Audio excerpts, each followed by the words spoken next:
Halo sahabat semua, selamat datang kembali di channel Hasbi Muhammad dengan konten Bocah Story. Jangan lupa like, komen, dan subscribe agar channel ini makin berkembang, dan selamat menyaksikan.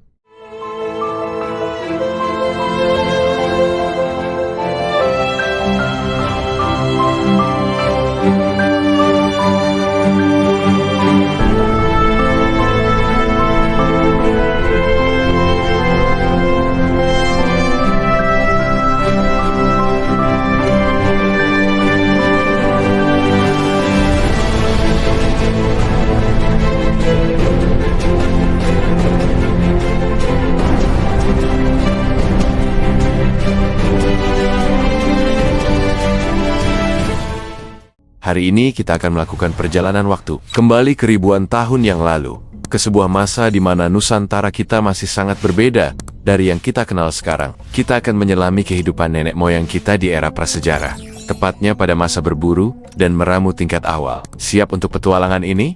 Yuk, kita mulai. Bayangkan, sebuah dunia tanpa gedung pencakar langit, tanpa jalan raya, tanpa internet. Yang ada hanyalah hutan lebat yang luas, sungai-sungai jernih yang mengalir deras, dan gunung-ganeng yang menjulang megah. Inilah panggung kehidupan manusia purba di Nusantara. Mereka hidup dalam kelompok-kelompok kecil, mungkin hanya terdiri dari 10 hingga 15 orang, seperti sebuah keluarga besar. Kenapa kelompoknya kecil? Ini adalah strategi bertahan hidup yang cerdas. Dengan kelompok kecil, mereka bisa bergerak lebih lincah dan tidak cepat menghabiskan sumber makanan di satu area. Kehidupan mereka sangat bergantung pada alam. Mereka adalah pemburu dan peramu ulung, sebuah gaya hidup yang kita sebut sebagai food gathering. Laki-laki biasanya bertugas untuk berburu. Jangan bayangkan mereka membawa senapan canggih ya. Senjata mereka adalah alat-alat sederhana yang terbuat dari batu, kayu, dan tulang. Mereka membuat kapak perimbas, yaitu batu yang salah satu sisinya ditajamkan untuk memotong kayu atau menguliti binatang. Ada juga alat serpih atau fleks, yaitu pecahan batu yang tajam, yang berfungsi seperti pisau serbaguna. Mereka juga menggunakan tulang-tulang binatang yang diruncingkan sebagai tombak atau mata panah. Perburuan adalah kegiatan yang penuh risiko dan membutuhkan kerjasama tim yang solid. Mereka tidak hanya mengincar binatang kecil seperti kelinci atau unggas, tapi juga hewan-hewan besar seperti gajah purba, badak, kerbau liar, dan rusa. Mereka harus sangat cerdik. Mungkin mereka akan menggiring hewan buruan ke arah jurang atau jebakan lumpur. Kekuatan fisik, kecepatan, dan pemahaman mendalam tentang perilaku hewan adalah kunci keberhasilan mereka. Daging hasil buruan ini menjadi sumber protein utama yang sangat penting untuk energi dan perkembangan otak mereka. Sementara para laki-laki berburu, kaum perempuan dan anak-anak memiliki peran yang tak kalah penting. Mereka adalah para peramu atau pengumpul makanan. Dengan pengetahuan turun-temurun, mereka tahu persis tanaman mana yang bisa dimakan dan mana yang beracun. Mereka menjelajahi hutan di sekitar tempat tinggal mereka untuk mencari umbi-umbian seperti keladi dan ubi hutan, buah-buahan liar, dedaunan muda, dan biji-biji. Mereka juga mengumpulkan kerang, siput, atau kepiting di sepanjang aliran sungai atau pantai. Semua hasil temuan ini akan melengkapi gizi harian keluarga mereka. Jadi, bisa dibilang kaum perempuanlah yang memastikan perut keluarga tetap terisi setiap hari. Salah satu ciri paling khas dari kehidupan masa ini adalah nomaden atau berpindah-pindah tempat tinggal. Mereka tidak pernah menetap di satu lokasi untuk waktu yang lama. Mengapa? Jawabannya sederhana. Mengikuti sumber makanan. Jika populasi hewan buruan di satu area mulai menipis, atau jika musim buah-buahan sudah lewat, mereka akan berkemas dan pindah ke lembah atau hutan lain yang lebih menjanjikan. Mereka tidak membangun rumah permanen seperti kita. Tempat tinggal mereka biasanya adalah gua-gua alami atau ceruk di bawah tebing batu. Tempat-tempat ini disebut abris sus roche. Gua memberikan perlindungan sempurna dari hujan, angin, dan serangan binatang buas di malam hari.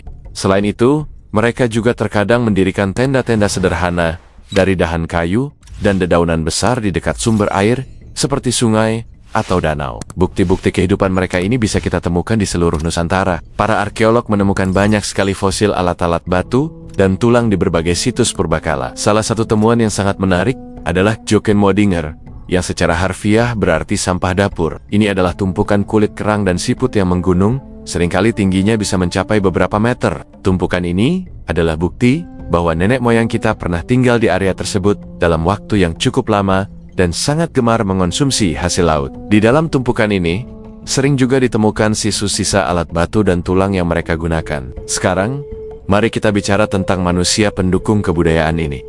Jejak manusia purba seperti Meganthropus, Paleojavanicus, dan Pithecanthropus erectus ditemukan di Jawa.